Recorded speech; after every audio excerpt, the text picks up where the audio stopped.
ನಮಸ್ಕಾರ ಎಲ್ಲರಿಗೂ. ಚಿತ್ರಲೋಕದ ಜೀವನ ಈ ಚಾನೆಲ್ಗೆ ನಿಮಗೆ ಸ್ವಾಗತ.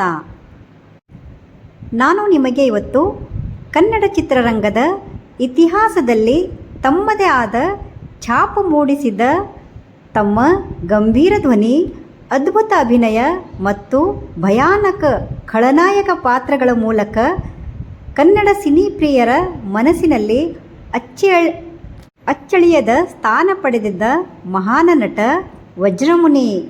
ವಜ್ರಮುನಿಯವರ ಜೀವನದ ಬಗ್ಗೆ ಹಾಗೂ ಅವರ ಸಿನಿಪಯಣದ ಬಗ್ಗೆ ಹೇಳುತ್ತೇನೆ. ವಜ್ರಮುನಿಯವರ ಮೂಲ ಹೆಸರು ಸದಾನಂದ ಸಾಗರ್. ಇವರು 1944 ಮೇ 10ರಂದು ಬೆಂಗಳೂರಿನ ಜಯನಗರ ಕನಕನಪಾಳ್ಯ ಇಲ್ಲಿ ಜನಿಸಿದ್ದರು. ಶಾಲಾ ದಿನಗಳಲ್ಲಿಯೇ ಇವರು ವಿವಿಧ ನಾಟಕಗಳಲ್ಲಿ ಭಾಗವಹಿಸುತ್ತಿದ್ದರು. ಅವರ ಗಟ್ಟಿಯಾದ ಧ್ವನಿ ಮತ್ತು ವೇದಿಕೆಯ ಮೇಲಿನ ಪ್ರಭಾವ ವ್ಯಕ್ತಿತ್ವ ಎಲ್ಲರ ಗಮನ ಸೆಳೆಯುತ್ತಿತ್ತು. ಇವರ ಒಂದು ನಾಟಕ ಪ್ರಚಂಡ ರಾವಣ. ಈ ನಾಟಕದಿಂದ ಇವರು ಬಹಳಷ್ಟು ಪ್ರಸಿದ್ಧಿಯನ್ನು ಪಡೆದಿದ್ದರು. ಇವರ ರಂಗಭೂಮಿಯ ಪ್ರವೇಶ. ಚಿತ್ರರಂಗಕ್ಕೆ ಬರುವ ಮೊದಲು ವಜ್ರಮುನಿಯವರು ರಂಗಭೂಮಿಯಲ್ಲಿ ಸಾಕಷ್ಟು ಅನುಭವ ಪಡೆದಿದ್ದರು. ಹಲವು ನಾಟಕಗಳಲ್ಲಿ ಅಭಿನಯಿಸುವ ಮೂಲಕ ತಮ್ಮ ಕಲೆಯನ್ನು ಬೆಳೆಸಿಕೊಂಡರು. ಅವರ ಅಭಿನಯದ ಸಾಮರ್ಥ್ಯವನ್ನು ಕಂಡ ಅನೇಕರು ಅವರಿಗೆ ಚಿತ್ರರಂಗದಲ್ಲಿ ದೊಡ್ಡ ಸಾಧನೆ ಮಾಡುತ್ತಾರೆ ಎಂದು ಭವಿಷ್ಯ ನುಡಿದಿದ್ದರು. ಇವರು 1970ರ ದಶಕದಲ್ಲಿ ವಜ್ರಮುನಿಯವರು ಕನ್ನಡ ಚಿತ್ರರಂಗಕ್ಕೆ ಕಾಲಿಟ್ಟರು. ಆರಂಭದಲ್ಲಿ ಸಣ್ಣ ಪಾತ್ರಗಳಲ್ಲಿ ಕಾಣಿಸಿಕೊಂಡು ಅವರು ತಮ್ಮ ಪ್ರತಿಭೆಯಿಂದ ಬೇಗನೆ ನಿರ್ದೇಶಕರ ಗಮನ ಸೆಳೆದರು. ಅವರ ಎತ್ತರದ ದೇಹ, ಕಠಿಣ ಮುಖಭಾವ ಮತ್ತು ಗಂಭೀರ ಧ್ವನಿ ಖಳನಾಯಕ ಪಾತ್ರಗಳಿಗೆ ತುಂಬ ಸೂಕ್ತವಾಗಿತ್ತು. ಅವರ ಮೂಲ ಹೆಸರು ಸದಾನಂದ ಸಾಗರವಾದರೂ ಒಂದು ನಾಟಕದಲ್ಲಿ ವಜ್ರಮುನಿ ಎಂಬ ಪಾತ್ರವನ್ನು ಅವರು ಅದ್ಭುತವಾಗಿ ನಿರ್ವಹಿಸಿದರು.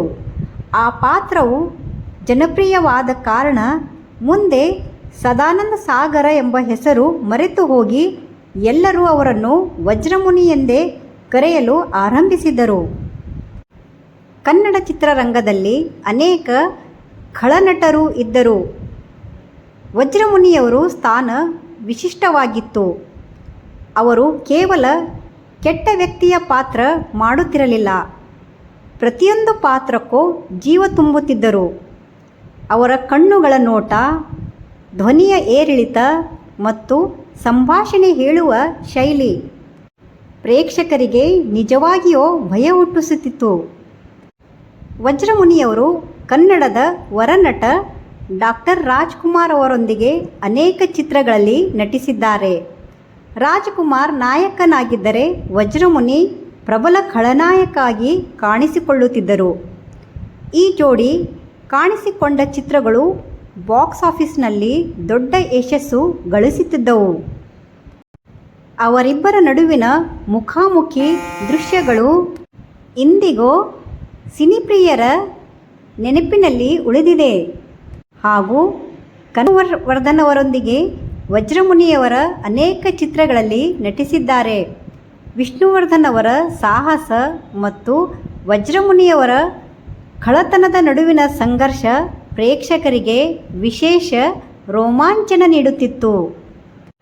ತಮ್ಮ ವೃತ್ತಿ ಜೀವನದಲ್ಲಿ ವಜ್ರಮುನಿಯವರು ಸುಮಾರು 300ಕ್ಕೂ ಹೆಚ್ಚು ಕನ್ನಡ ಚಿತ್ರಗಳಲ್ಲಿ ನಟಿಸಿದ್ದಾರೆ. ಕೆಲವೊಮ್ಮೆ ಹಾಸ್ಯ ಮತ್ತು ಪೋಷಕ ಪಾತ್ರಗಳಲ್ಲಿಯೂ ಕಾಣಿಸಿಕೊಂಡಿದ್ದಾರೆ. ಆದರೆ ಜನರು ಅವರನ್ನು ಹೆಚ್ಚಾಗಿ ನೆನಪಿಸಿಕೊಳ್ಳುವುದು ಅವರ ಅದ್ಭುತ ಖಳನಾಯಕ ಪಾತ್ರಗಳಿಗಾಗಿ. ವಜ್ರಮುನಿಯವರ ವೈಯಕ್ತಿಕ ಜೀವನ. ಚಿತ್ರರಂಗದಲ್ಲಿ ಭಯಾನಕ ಖಳನಾಯಕ ಕಾಣಿಸಿಕೊಂಡರೂ ನಿಜ ಜೀವನದಲ್ಲಿ ವಜ್ರಮುನಿಯವರು ಅತ್ಯಂತ ಸರಳ ಮತ್ತು ಸ್ನೇಹಪರ ವ್ಯಕ್ತಿಯಾಗಿದ್ದರು. ಚಿತ್ರರಂಗದ ಹಲವರು ಅವರನ್ನು ಒಳ್ಳೆಯ ವ್ಯಕ್ತಿಯೆಂದು ಗೌರವಿಸುತ್ತಿದ್ದರು. ಅವರ ಅತ್ಯುತ್ತಮ ಅಭಿನಯಕ್ಕಾಗಿ ಹಲವಾರು ಪ್ರಶಸ್ತಿಗಳು ಮತ್ತು ಗೌರವಗಳು ಅವರಿಗೆ ಲಭಿಸಿವೆ. ಆದರೆ ಜೀವನದ ಕೊನೆಯ ವರ್ಷಗಳಲ್ಲಿ ವಜ್ರಮುನಿಯವರು ಆರೋಗ್ಯ ಸಮಸ್ಯೆಗಳಿಂದ ಬಳಲುತ್ತಿದ್ದರು. ಬರುತ್ತಾ ಸಿನಿಮಾದಲ್ಲಿ ಪಾತ್ರ ಮಾಡುವುದು ಕಡಿಮೆಯಾಯಿತು. ಅವರಿಗೆ ಕಿಡ್ನಿ ಪ್ರಾಬ್ಲಮ್ ಬಂದಿರುತ್ತದೆ. ಅವರ 2 ಕಿಡ್ನಿಗಳು ಫೇಲಾಗುತ್ತವೆ. ಅವರು ಅಪಾರ ನೋವನ್ನು ಅನುಭವಿಸುತ್ತಾರೆ. ಅವರು ಹೊಸದಾಗಿ ಒಂದು ಕಿಡ್ನಿ ಹಾಕಿಸಿಕೊಳ್ಳುತ್ತಾರೆ. ಆದರೆ ಕೇವಲ 2 ವರ್ಷಗಳ ಅಷ್ಟೇ ಆರೋಗ್ಯ ಇರುತ್ತಾರೆ. ಮತ್ತೆ ಕಿಡ್ನಿ ಸಮಸ್ಯೆ ಕಾಡಲು ಪ್ರಾರಂಭವಾಗುತ್ತದೆ ಹಾಗೂ ಅವರ ದೇಹದಲ್ಲಿ ರಕ್ತಹೀನತೆಯಾಗಿ ಅವರ ಮುಖ ಕಪ್ಪು ಬಣ್ಣಕ್ಕೆ ತಿರುಗುತ್ತದೆ. ಅಷ್ಟೇ ಅಲ್ಲದೆ ಹಾರ್ಟ್ ಪ್ರಾಬ್ಲಮ್ ಕೂಡ ಆಗುತ್ತದೆ. ಬರುತ್ತಾ ಅವರ ಕಣ್ಣುಗಳು ಕಾಣುತ್ತಿರಲಿಲ್ಲ. ಅವರ ಕಿವಿಗಳು ಕೇಳಿಸುತ್ತಿರಲಿಲ್ಲ. ಅವರಿಗೆ ಮಧುಮೇಹ ಕಾಯಿಲೆ ಬರುತ್ತದೆ, ಅಂದರೆ ಶುಗರ್. ಅವರಿಗೆ ಒಮ್ಮಿಂದಲೇ ಎಲ್ಲ ಪ್ರಾಬ್ಲಮ್ಗಳು ಬರುತ್ತದೆ. ಅವರಿಗೆ ಚೆನ್ನೈಗೆ ಕರೆದುಕೊಂಡು ಚಿಕಿತ್ಸೆ ಕೂಡ ಕೊಡಿಸುತ್ತಾರೆ. ಕೊನೆಗೆ ಅನಾರೋಗ್ಯದಿಂದ ಹಾಸಿಗೆ ಹಿಡಿಯುತ್ತಾರೆ.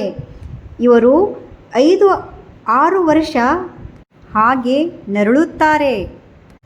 ಕೊನೆಗೆ 2006 ಜನವರಿ 5 ಬೆಂಗಳೂರಿನ ಒಂದು ಖಾಸಗಿ ಆಸ್ಪತ್ರೆಯಲ್ಲಿ ವಿಧಿವಶರಾಗುತ್ತಾರೆ.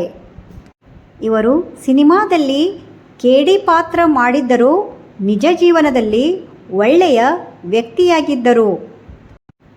ಇವರು ಸುಮಾರು ಸಿನಿಮಾದಲ್ಲಿ ಹೆಣ್ಣು ಮಕ್ಕಳ ಮೇಲೆ ಕೈ ಮಾಡುವುದು, ಅವರಿಗೆ ಸತಾಯಿಸುವುದು ಇದು ಅವರ ಪಾತ್ರವಾಗಿತ್ತು. ಆದರೆ ವಜ್ರಮುನಿಯವರು ಮೊದಲೇ ಹೋಗಿ ಅವರಲ್ಲಿ ಕ್ಷಮೆ ಕೇಳುತ್ತಿದ್ದರಂತೆ. ನನ್ನನ್ನು ಕ್ಷಮಿಸಿ, ಸಿನಿಮಾವು ಚೆನ್ನಾಗಿ ನಡೆಯಬೇಕೆಂದು ನಾನು ಅದರಲ್ಲಿ ಚೆನ್ನಾಗಿ ಅಭಿನಯ ಮಾಡಬೇಕು. ನನ್ನನ್ನು ನಿಮ್ಮ ಮೇಲೆ ಕೈ ಮಾಡಿದ್ದಕ್ಕೆ ಕ್ಷಮಿಸಿ ಎಂದು ಕೇಳುತ್ತಿದ್ದರು ಎಂದು ಹೇಳಲಾಗಿದೆ. ಇಂದು ಕೂಡ ಕನ್ನಡದಲ್ಲಿ ಖಳನಾಯಕ ಪಾತ್ರಗಳ ಬಗ್ಗೆ ಮಾತನಾಡುವಾಗ ಮೊದಲಿಗೆ ನೆನಪಾಗುವುದು ಹೆಸರು ವಜ್ರಮುನಿಯವರದು.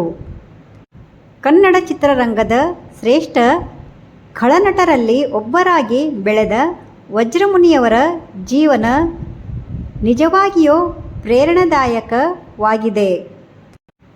ಕನ್ನಡ ಚಿತ್ರರಂಗಕ್ಕೆ ನೀಡಿದ ಕೊಡುಗೆ ಎಂದೆಂದಿಗೂ ಅಮರವಾಗಿರುತ್ತದೆ.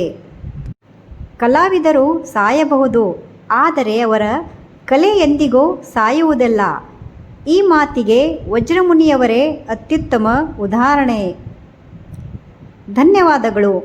ಮುಂದಿನ ವಿಡಿಯೋದಲ್ಲಿ ಮತ್ತೊಬ್ಬ ಮಹಾನ್ ಕನ್ನಡ ಕಲಾವಿದರ ಜೀವನ ಚರಿತ್ರೆಯೊಂದಿಗೆ ಸಿಗೋಣ. ನಿಮಗೆ ನನ್ನ ವಿಡಿಯೋ ಇಷ್ಟವಾದಲ್ಲಿ ಲೈಕ್, ಶೇರ್, ಸಬ್ಸ್ಕ್ರೈಬ್ ಮಾಡಿ.